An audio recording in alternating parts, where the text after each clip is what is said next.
Hey guys, so a little bit about me is that my name is Elizabeth Yendall, but everybody calls me Libby.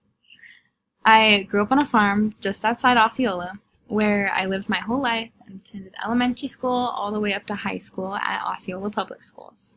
My parents are Tom and Chris Yendall, and they are both farmers, and they farm corn and beans just outside of Osceola.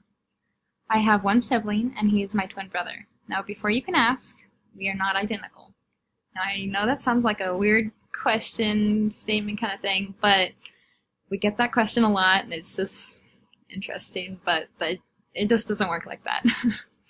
But his name is Ethan, and he's been my best friend since the day we were born. He's going to college at UNL because he wants to become a mechanical engineer. So it's kind of sad that he's 3 hours away, but I'm proud of him. I am a sophomore here at UNK, and I'm studying elementary education.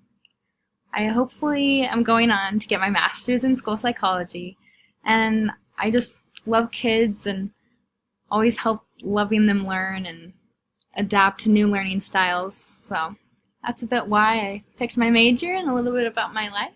Thank you for listening.